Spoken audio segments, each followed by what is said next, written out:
제가 듣기로는 한 2 내지 3년 정도는 학원에 다니면서 준비한다. 평균 연령 31세 정도 될 정도로 젊은 층이 많다 보니 그래서는 시크 교도인 경비병을 죽이지 않으면 안 된다는 얘기가 있습니다. 우리의 호기심을 자극하는 인도 이야기를 이어가고 있습니다. 김철환 교수입니다. 인도의 군대 잘 모르겠어요. 그런데 작년 초였던가요? 어느 장교가 실수로 버튼을 잘못 눌러서 미사일이 3발이 그냥 날아가서 파키스탄에 떨어졌어요. 예. 어디 파면당했나요? 예, 뭐 징계를 받아서 전역을 했다는 얘기 들었습니다. 당연히 징계를 받겠죠. 뭐 졸다가 눌렀나 미사일이 3발이 날아가서 다른 나라에 떨어져요. 그 인도군에서 상당히 창피하더라고요. 당연히 창피하겠죠. 예. 그러니까 이런 모습, 그리고 인도 중국 국경에서 뭐 아시다시피 강목을 들고 난투고, 예. 그리고 뭐 중국 쪽에서는 중국이 압도적으로 이겼다 그러고 인도에서는 자기네들 훨씬 더 세게 혼내줬다 그러고 이제 발표들을 하는데, 인도 군대 잘 이해가 안 돼요. 좀 인도군이 이제 좀 뭐 우스꽝스러운 일도 많이 노출되기도 하고, 과거에 잠수함 연구개발에서 실제로 시험하는 과정에서 그 해치를 닿지 않고 잠수하는 바람에 잠수정과 함께 전원이 사망한 그런 큰 사고도 있었습니다. 그래서 한편에서 뭐 웃음거리도 되고 인도 군대에 대한 다양한 평가가 있는데, 제가 보기에는 인도군이 이렇게 규모가 크고 뭐 주요 육해공군 포함해서 한 130만, 그리고 국경수비대가 일부 이제 국경수비대라고 불리는 부대가 있습니다. 다음에 해양경비대라고 할 수 있는 그런 부대도 있고요. 또 산업보안군이라고 하는 경우도 있습니다. 근데 주요 산업시설을 경비하는데요.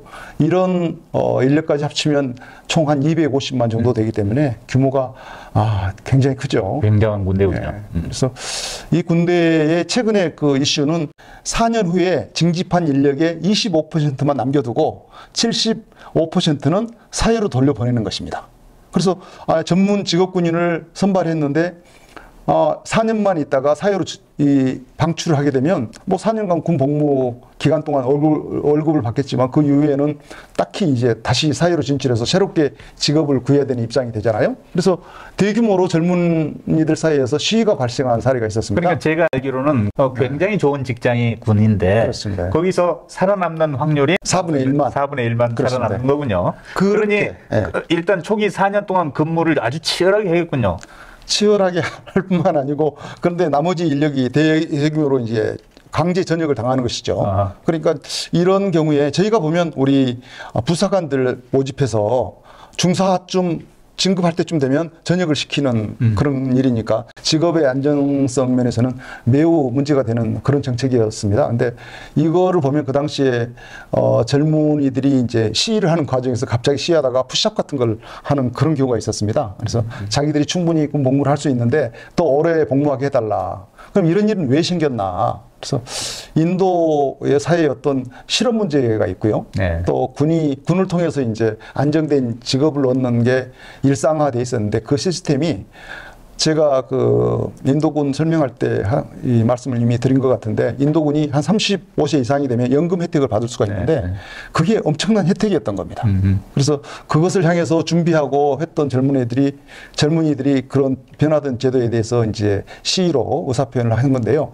제가 좀 더 이제 인도군에게 확인을 해본 바에 따르면 인도군의 그 징집 이렇게 모병할 때 경쟁률이 한 20대 1 정도 된답니다.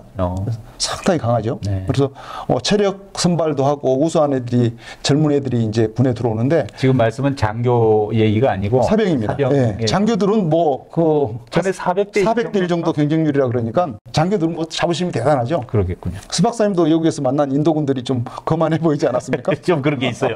예. 그래서 인도 군대는 그래서 자원 면에서는 굉장히 선발된 자원으로 구성되어 있다. 그리고 이제 군대 내부를 보면 우리하고 다른 점들이 좀 제가 한번 말씀을 드리고 싶었는데, 인도군에는 인도가 종교 문제가 사실 심각합니다. 그래서 인도는 종교의 나라라도 불리고 있는데, 제가 현장에 가서 인도군에서는 종교를 어떻게 하고 있나 봤더니 인도군은 종교로부터 독립되어야 된다라고 주장을 했습니다.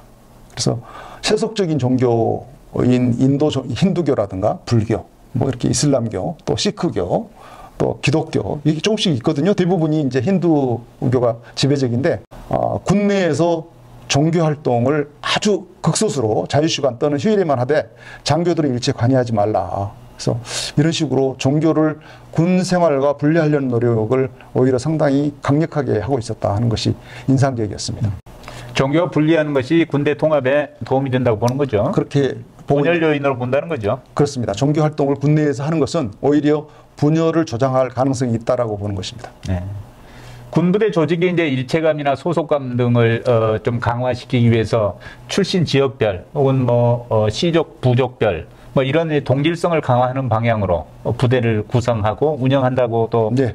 말씀하셨던 것 같은데 네. 인도는 굉장히 많은 종족으로 구성되어 있죠. 굉장히 많죠. 그러니까 아주 다양한 군대가 존재한다는 뜻이겠군요. 그게 종교적으로 시크 교도라고 있는데 이게 우리가 시크 교도는 기본적으로 시크가 무사들로부터 출발한 종교입니다. 그래서 여러분 그 시크 교도 보면 이렇게 머리에 터번 두르고 수염 그렇죠. 아주 길고 네. 수염을 평생 깎지 않는다. 그리고 몸에는 이렇게 칼을 항상 휴대하고 다닙니다. 그래서 아주 조그만 칼인데요. 이게 기본적으로 허락 없이 시크 교도가 경비를 서는 그곳에 입장하기 위해서는 시크 교도인 경비병을 죽이지 않으면 안 된다는 얘기가 있습니다. 그 정도로 이렇게 충성스럽다 이런 식으로 평가를. 또 성 베드로 성당의 그 보초스는 스위스 용병 같은 그런 모습이거든요. 그리고 이제 이게 인도가 이렇게 국토가 넓다 보니까 북쪽은 히말라야 산맥일 때는 날씨가 매우 춥지 않습니까? 남쪽은 매우 덥고요.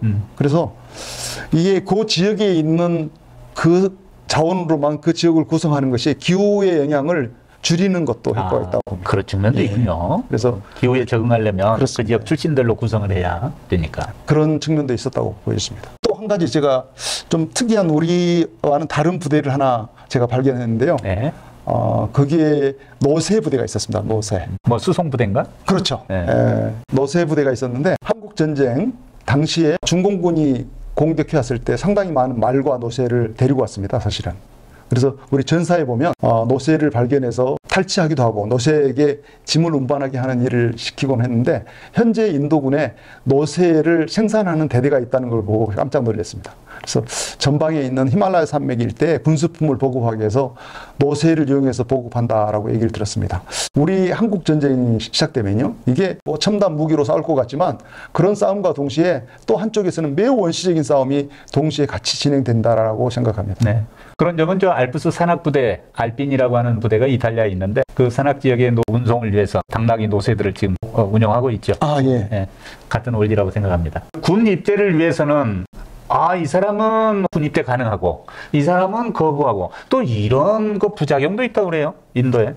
그 부작용에 대해서 저도 얘기를 들은 바가 있는데 현실적으로 그런 게 큰 사회 문제가 되지는 않은 것 같습니다. 그렇군요. 예, 그래서 그런 것보다 오히려 최근에 그 시위에서 나왔던 그게 인도군의 문제고, 인도군의 아주 본질적인 문제는 인도군이 그 연금 혜택과 같은 그런 사회보장적인 혜택이 너무 과하다 보니까 실질적으로 인도의 국방 예산이 그 큰 군대를 운영하기에는 부족하다는 게 사실은 더 큰 문제라고 보여요. 그러니까 인도의 인구 구조가 평균 연령 31세 정도 될 정도로 젊은 층이 많다 보니 인력이 차고 넘치는데 큰 자리는 부족해서 경쟁이 심하다는 거죠. 네. 그래서 일각에서는 우리나라 공무원 학원처럼 군 입대를 위해서, 사병으로 군 입대를 위해서 사전 트레이닝을 하는 코스들이 아주 인기라는 얘기가 있습니다. 제가 듣기로는 한 2 내지 3년 정도는 학원에 다니면서 준비한다는. 그래야 군대를 가는 거죠. 예. 그래서 중학교 때부터 군을 가기 위해서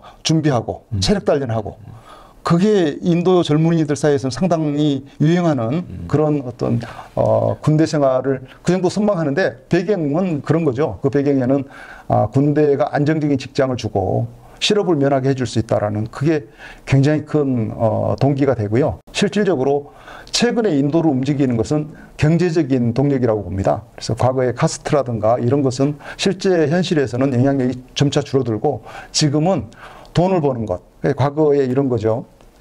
제가 데리고 있던 비서가 있었는데 그 친구가 자기 마을에 중고차, 현대 자동차에 중고차를 하나 끌고 가는 그 순간 마을이 발칵 뒤집혔다고 그럽니다. 야, 저 친구가 차를 끌고 오다니. 그래서 그런 것을 본 그 마을에 있는 젊은 친구들이 마을을 뛰쳐나가는 것이죠. 이제 도시로 가서 돈을 벌자. 그래서 그게 오히려 지금 현재 인도로 움직이는 크나큰 동력이 아닌가 저는 그렇게 생각합니다. 우리나라도 한참 이제 성장기에서 모두 다 서울로 무작정 가출을 하곤 했는데 그런 현상이 인도에 지금 있는 모양이로군요. 저는 그렇게 봤습니다. 인도의 그 대도시 주변에는 젊은이들이 아주 대거 몰려들어서 직장을 구하기 위해서 있고요. 특히 델리 시내 같은 경우에 보면 그 아주 화려한 호텔 바로 밖에서는 그런 젊은이들과 어린아이들이 구걸을 하기도 하고 그러면서 아주 그 생존 상황에 내몰린 그런 사람들을 많이 볼 수가 있습니다. 그러면서 돈을 벌기 위해서는 뭐든지 하겠다라는 그런 태도를 보이는 그런 거 많이 볼 수가 있죠.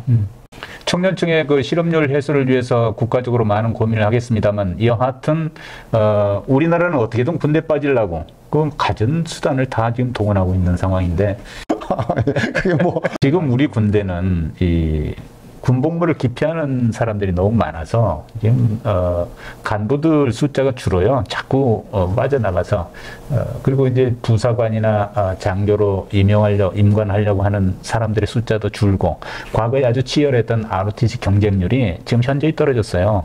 이게 이제 사관학교 지원율에도 영향을 미치겠죠, 앞으로. 그래서 이제 병사들도 지금 월급 200만 원 공약이 나오고 난 이후에 더더욱이 부사관과 장교 지원 그 매력이 점점 상대적으로 희석되면서 이런 현상이 나오고 있다고 합니다. 그러니까 이제 군을 사랑하는 입장에서 보면 굉장히 안타까운 거죠. 우리 군대 정말 스마트하고 강한 군대가 되었으면 좋겠습니다. 인도의 군대 실상 이렇게 몇 가지 얘기 나누면서 또 교훈도 도출해 보았습니다. 오늘 대단히 감사합니다. 네.